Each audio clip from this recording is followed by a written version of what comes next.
안녕하십니까. 명리 기초에서 완성까지 중급반. 오늘은 3강 음양 오행의 상극 활용에 대해서 강의하도록 하겠습니다.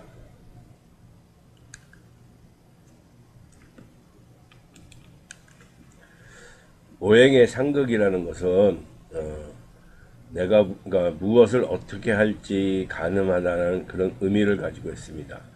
그러니까 극이라는 행동이 전망, 그걸 하고자 하는 목적성, 이렇게 해서 또 가능한지, 그곳에 내가 해야 할 목적, 장소가 있다. 그렇게 계산을 하고 생각을 하시면서 해석을 했으면 좋겠습니다. 그래서 목극토라는 것은 궁극적으로 목이 토에 뿌리를 내리는 행위입니다. 그러니까 목이 정착을 하겠다. 내가 어디에 안전한 곳에 뿌리를 내려서 내려앉겠다. 그런 의미를 말씀드리는 겁니다. 그래서 목이 토를 극한다는 건 이제 토에다 내가 뿌리를 내림으로써 목은 안정성을 얻을 수가 있는 거죠. 그래서 목의 성장을 갈무리하다, 뿌리를 내리고 성장할 때를 가려가면서 하겠다. 그런 의미를 가지고 있습니다. 그래서 일간의 목이 지지의 토를 보면 내가 이 술토에 뿌리를 내리겠다. 그리고 그게 내가 사는 영역이 되는 거죠. 재성이라는 것은 나의 영역입니다. 나의 영역을 만들겠다. 그런 의미죠.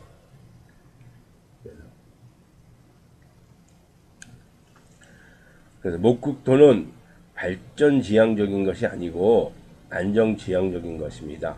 예, 내가 안전하게 어느 곳에 정착하겠다. 그런 의미를 가지고 있는 거죠. 그래서 목이 토를 보는 것은 안전지향을 이야기하는 것이다. 내가 어디에 있을 것인가, 내가 어느 곳에 자리를 잡고 자리를 잡고 뿌리를 내려서 생존할 것인가, 안전하게 살 것인가를 하는 행위가 목국토라고 말씀드릴 수 있습니다. 그래서 어디가 가장 나에게 안정된 곳인가를 가늠하고자 하는 것이죠. 그래서 정착을 하게 되면은 잘 움직이려고 하지 않습니다. 여기에 이제 을류라고 있죠. 일주가. 자, 유는 금입니다. 금은 바위이기도 하죠. 그래서 만약에 이렇게 을류 일주 같은 경우에는 어떤 형상이냐면 바위에 내가 간신히 뿌리를 내리고 버티면서 자라고 있는 상황을 을류에 비유할 수 있습니다. 물상으로. 그러니까 을류의 물상은 바위 위에 자리 잡은 나무다. 그러나 이 토에 땅에 뿌리를 목국토에서 땅에 뿌리를 쫙 내리고 있는 것과는 다르게 이 바위에 뿌리를 간신히 내리고 있는 것은 어떤 비바람이나 뿌리가 약하기 때문에 외풍에 의해서 쉽게 내가 뿌리가 뽑힐 수가 있습니다. 그러니까 불안하죠. 언제 뿌리가 뽑힐지 모르는 불안한 형국이기 때문에 이런 상황에서는 목이 토를 보고 옥토에 내가 뿌리를 내리고 살고 싶다라는 희망을 갖게 되는 거죠. 그래서 을목이 일지에 이렇게 금을 깔고 있을 때는 자기 자리가 불편해서 저기 좋은 이 토를 찾아서 가고 싶어하는 성질이 있다. 그래서 을류 일주들이 항상 이사를 자주 합니다. 자기가 자리 잡고 있는 곳이 항상 불편하기 때문에 이사를 자주 가는 성향도 있습니다. 네. 그래서 목국토가 움직이려면 을류처럼 이렇게 금극목이 돼야 됩니다. 금이 목을 금극목해야 내 자리가 너무 불안하구나. 여기서는 너무 내가 생존이 힘겹구나. 남들보다 몇 배의 생존의 그 고통을 갖고 사는 거죠. 그래서 항상 요 금의 자리보다는 이 토의 자리로 더 좋은 환경으로 가려고 하는 성향이 짙은 거죠. 그래서 더 좋은 환경으로 나의 발전을 위해서 가고 싶다. 그래서 수생목이 되면 수생목이 돼서 목국토로 이어지면은 더 좋은 곳으로 가는 것이고, 목국토가 수를 보면 수생목이 되는 거죠. 그러면 지금보다 더 안락하고 편안한 곳으로 가려고 한다.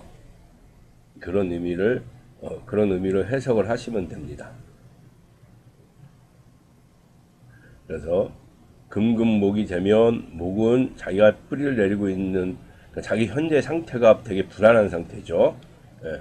그렇기 때문에 토를 찾아서 안정적으로 뿌리를 내리고 살 수 있는 곳을 찾고자 토를 향해 가는 거죠. 그러니까 목국토하는 행위는 내가 뿌리를 내리고 싶다 토에. 그런데 거기에 만약에 수생목까지 수가 힘을 실어주고 있다. 그러면은 더더욱 안락하고 편안한 곳이 되는 겁니다.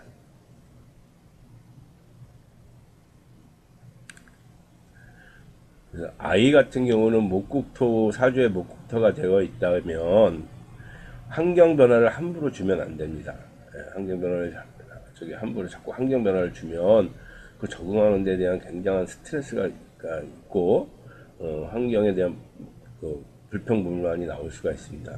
그래서 목국토가 된 사주를 가지고 있는 아이는 이왕이면 좋은 자리를 줘서 가능하면은 안 움직이도록, 그렇지 않으면 자리에 대한 불평불만이 나옵니다. 자리에 대한 불평불만이 생김으로써 학업에 영향을 많이 끼칠 겁니다. 다음은 토국수. 토국수라는 거는 토가 물을 봐가지고 물을 빨아들이거나 아니면 물을 가두는 행위를 토국수에 라고 의미를 찾을 수가 있습니다. 그래서 수라는 것은 이윤입니다. 수라는 것은 이윤이고 또 이득에 대한 저장이기 때문에 토가 수를 보는 것은 수라는 이윤을 가두거나 아니면 이윤을 빨아들이는 행위, 남기는 행위가 토국수인 겁니다. 그래서 토국수는 유리한 위치를 정하고자 한다. 멀리 생각해보고 신중하게 결정한다 라는 의미가 있습니다. 손익계산 또는 수입과 지출의 균형 이런 거에 대해서 잘 맞추고 또 민감합니다. 그러니까 토국수가 되면 예를 들어 연봉이 3천 이상이다. 그러면 토국수가 된 상태에서 금생수까지 된다. 그러면 연봉이 거의 2배 이상 바뀔 수가 있다. 그래서 수라는 것은 결국 저장이자, 그리고 또 토국수는 토 입장에서 내가 저 수를 얼마만큼 빨아들여야지 되는지. 왜냐면 너무 수를 내 능력보다 더 많이 빨아들이게 되면은 토가 부실해지는 거죠. 토가 그 물에 의해서 떠내려갈 수 있기 때문에 토는 그런 수를 봤을 때 내가 토 입장에서 내가 저 수를 얼마만큼 저장할 수 있는지의 그 측량, 가늠하는 것 또는 저장하는 행위를 가늠할 수 있는 거죠. 그리고 이제 그 저장하는 행위, 그러니까 이 금이라는 이득을 수는 저장하는 거죠.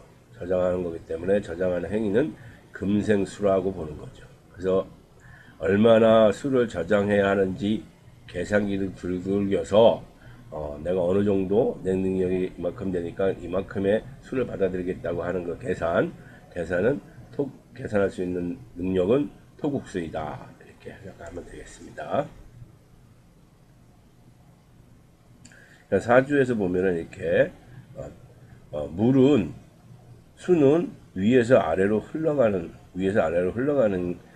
성질이기 때문에 토가 가능하면 지지에 있는 게 훨씬 좋습니다. 수평 관계도 좋지만 지지에 있는 토를 보는 게 수를 빨아들이는 데 있어서 상당히 좋은 거죠. 자연스럽고. 그래서 굉장히 현실적이며 가치 판단을 내리는 게 빠르다. 토국수는. 그리고 또 가져오는 힘이 있다. 수를 빨아들이는 힘이. 그리고 유산도 포함된다. 수라는 건 유산으로 볼 수 있기 때문에 수를 빨아들이고 수를 가두는 행위는 토 입장에서 유산을 받는다. 그렇게 볼 수도 있는 겁니다. 그래서 유산을 받으려면 토국수가 되어야 유산을 받을 수 있습니다. 그래서 이동은 언제나 토로 본다. 목국토. 목국토는 나무가 토에 뿌리를 내려서 안정을 취하려는 이동이고, 토국수는 이윤을 취하려고 이동하는 것. 이동의 차이점이 있습니다. 그러니까 목이 금극목을 향해서 한 자리가 불안해서 토를 향해서 이동하는 것은 안정적으로 뿌리를 내리고 살고자 이동하는 거고, 안정을 위해서 이동하는 거고, 토국수는 수라는 이윤을 취하기 위해 이동하는 것이다. 토국수가 너무 지나쳐 버리면 토가 너무 망하면 수를 말려버리는 경우가 있습니다. 그러니까 약한 수, 강한 토 이런 상황에서 그렇게 되면은 토가 수를 말려버리니 이건 너무 기회와 때를 엿보다가 너무 재다가 시기를 놓쳐버리는 경우도 있다. 그래서 토국수는 자기 것을 만드는 능력을 가지는 것이 아니고, 자기 것을 만드는 능력이라는 것은 생입니다. 생을 받아야 능력이 생기는 건데, 토국수는 자기 것을 만드는 능력을 가지는 게 아니고 자기 것으로 만들려고 하는 그런 거죠. 토국수는. 네. 그래서 능력은 상생해서 나오는 것이기 때문에 토국수는 만드는 능력이 아니라 내 것으로 만들려고 하는 겁니다.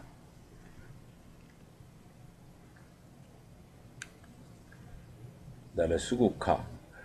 수가 화를 극하는 것은 화가 수를 따뜻하게 만들어서 수를 활동하게 움직이게 만드는 행위가 수국화입니다. 이렇게 겨울에 눈이 딱 내려와서 이 수라는 성분이 멈춰 있는 거죠. 멈춰 있는 걸 만약에 태양이나 이런 화로 수를 눈을 녹이면 눈이 물이 돼서 또 이제 흘러가는 것 자체가 물로 변해서, 그러니까 따뜻해지는 거죠. 물의 온도가 높아지면서 이제 물이 움직이기 시작하는 것. 그것을 우리는 수국하다. 그래서 수국하는 꼭 나쁜 것만은 아니다. 예를 들어 사주에 수가 재성인데, 수가 재성이라는 건 일단 수는 차갑다. 냉한 것이기 때문에 따뜻한 화가 오면 수는 예를 들어서 얼음이라고 생각해 봅시다. 얼음이 화를 봐가지고 녹으면 물이 돼서 움직임이 흐르게 되는 거죠. 수는 흐르는 거라. 그러니까 흘러가는 것 자체가 그냥 활동인 것이고, 그래서 수가 화가 와서 따뜻해지면 지지로 활동폭이 넓어지는 거. 그러니까 수는 위에서 아래로 이제 흐르기 때문에 천간에 있는 수가 지지로 내려와서 활동한다. 그렇게 보는 해석입니다. 그래서 천간에 병하면 수의 활동력이 더 넓어지는 거고, 정말 영역이 커지는 거고, 만약에 천간에 정화를 봤다 그러면 정화를 보는 순간에 이제 움직일 때가 되었구나 하고 움직임이 시작되는 겁니다. 그래서 수는 화가 없으면 쓸 수가 없습니다. 능력으로 쓸 것이냐 인적 관계로 쓸 것이냐의 문제인데, 화가 필요하다는 이야기는 내 능력을 알아줄 사람이 필요하다는 뜻이다. 그렇게 해석을 하시면 되고, 수가 화가 없다는 것은 내 능력은 안 통하니, 내 능력을 인정을 못 받으니 인맥으로 먹고 살아라는 뜻입니다. 그래서 수는 화를 봐야 좋다. 그래서 화를 봐야 이제 수가 움직이니 그 세력이 크게 그러니까 화가 없으면 세력을 크게 퍼져나가지 못하는 거고, 수가 화를 봄으로써 세력을 크게 퍼져나간다. 그렇게 보는 거죠. 그래서 수는 당연히 화가 있으면 좋은 것입니다. 그래서 수가 없으면 수생목은 하는데, 그 다음에 목생화. 그러니까 수가 목을 생해서 목이 뭔가를 시작을 하는 거죠. 목은. 그 다음에 화를 봐야 이제 활동할 수가 있습니다. 근데 그 활동을 하고자 하는데 화가 있어야 활동으로 이어지는데 화가 없으니까 수생목에서 목생화인 다음 단계로 건너가지 못하는 거죠. 그래서 화를 보면 전국구 활동을 할 수 있는데 화를 못 보면 전국구가 되지 못한다. 확장을 하지 못한다. 가장 핵심적인 건 그렇습니다. 목은 시작이다. 그래서 목이 또 화를 보면 활동성이다. 넓게 활동적으로 활동할 수 있는 거다. 그리고 화가 금을 보게 되면 화생토 토생금해서 금을 보게 되면 이제 그 활동에 대한 이득이 생긴다. 그 다음에 금에서 이득을 챙겼는데 수를 못 보면 돈만 생기는 거지 쌓아지진 않는다. 저장이 안 된다. 그래서 금이 수를 봐야 이득을 또 저장시켜 가지고 내 것으로 생길 수가 있는 거죠. 그게 가장 핵심입니다.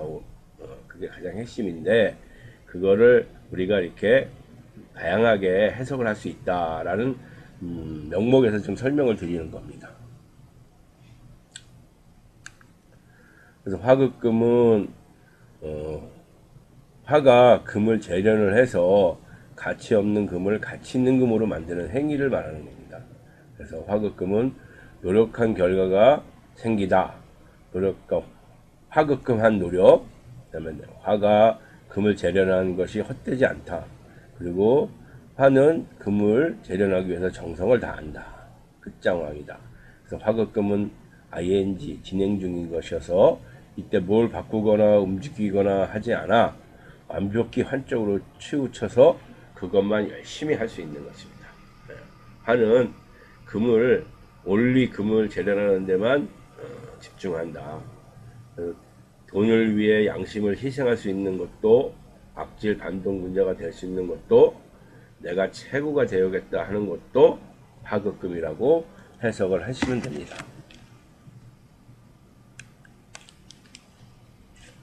화극금은 그러니까 가치 없는 것을 재련해서 가치 있는 것으로 바꾸는 거죠. 그러니까 화극금은 리모델링 한다라는 의미도 있습니다. 그리고 위치를 바꾸다, 헌 것을 새 것으로 교체하다, 고철을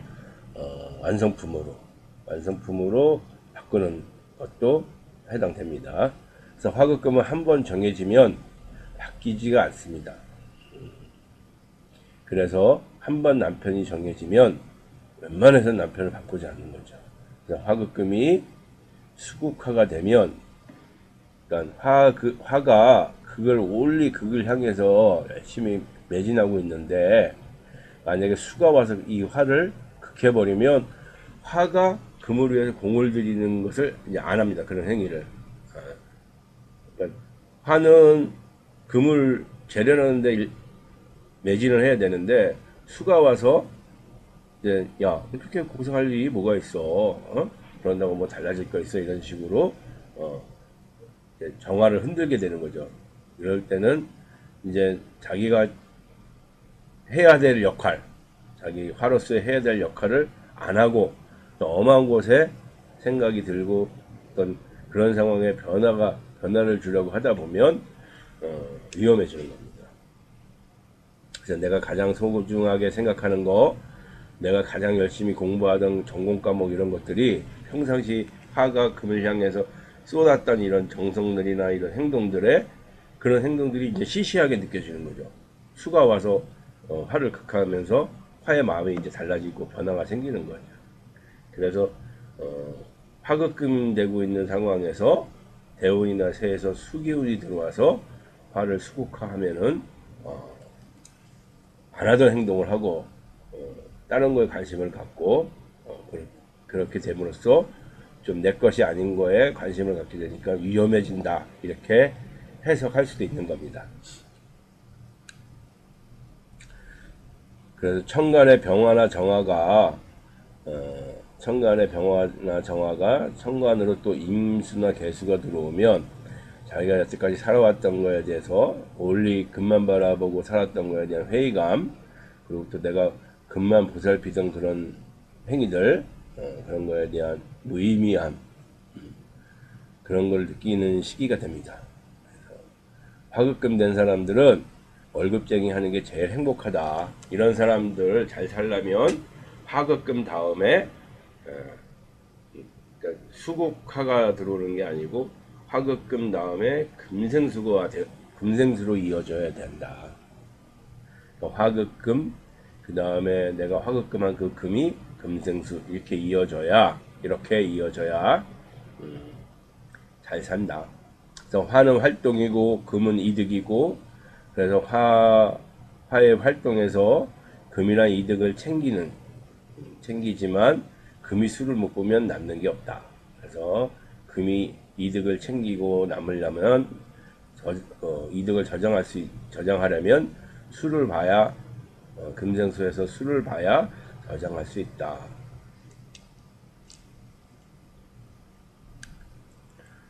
금금목. 그 금금목이라는 것은 나무가 한도 끝도 없이 이제 성장만 하게 되면 결실이 맺지를 못합니다. 그래서 가을이 되면 금의 기운이 목의 성장을 멈추고 야 너는 이제 그 결실을 맺어야지 하면서 성장의 에너지를 결실의 에너지 쪽으로 전환을 시키는 거죠. 그래서 우리가 흔히 말하는 착하고 잘 참고 인내하고 견디는 사람을 우리는 금금목이라고 합니다. 상대방의 입장을 생각해 주니까 양보하고 기다리다, 입장을 분명히 하다, 그리고 선우를 가리다, 그리고 이성적인 판단을 내리고 줄 서고 자기 차례를 기다리는 법규, 이런 거를 잘 지키는 사람들이 일반적으로 금금목 되어 있는 사람들이다.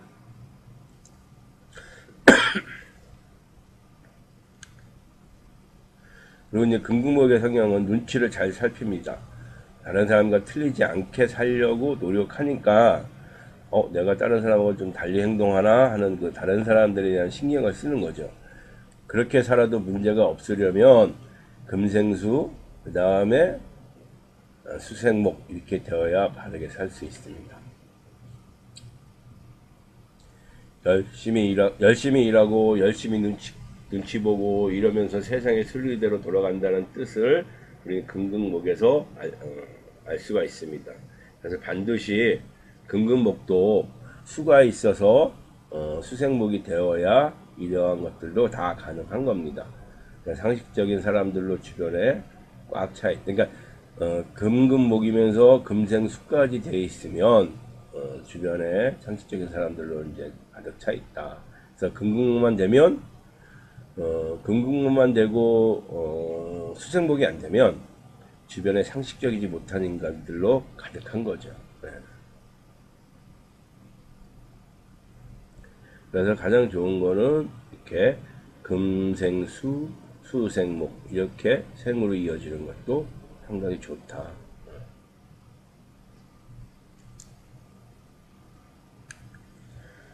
금금목의 또 특징으로는 상대의 말을 잘 들어주는 편이고, 또 서로 소통하면서 맡은 바 임무를 그냥 성실히 지켜나간다. 소박하다. 그래서 금금목하면 목극토, 목이 목이 토에 뿌리를 내려야 되는데 금금목하게 되면은 뿌리를 내리지 못하잖아요. 그러니까 불안정하고 안정되지 못하니까 금금목하면은 목은 그 상황을 빨리 벗어나서 토를 찾으러 떠나고 싶어하는 거죠. 이동하고 싶어하는 거죠. 그래서 목이 지나치면 금금목인데도 목이 지나치면 분별력이 없어지고, 또 금이 지나치면 분별력이 너무 또 지나치게 되는 거죠. 그래서 분별이 너무 심해서 잘못된 곳에 발을 들일 생각은 절대 안 한다. 그만큼 분별력이 이제 좋다. 그래서 목이 지나치면 자기가 잘못된 곳에 있는지를 잘 모릅니다. 그러니까 금을 약간 이겨낼 수 있기 때문에 내가 지금 금금목의 상황인지를 착각해서 이해를 잘 못한다는 거죠. 그래서 금금목들은 세상에 적응하기가 정말 힘들다. 그래서 왜 그러냐면은 금금목도 해야지, 그리고 그 불안한 금금목 당하고 있는 이 상황에서 빨리 벗어나서 내가 토를 향해 목국토를 해서 토에 뿌리를 내리고 싶어야 해야 되니까 금금목이자 목국토의 그 두 가지에 대해서 다 생각을 하고 살아야 되니까 뭔가 좀 적응하기가 좀 세상에 적응하기가 좀 힘든 상황입니다.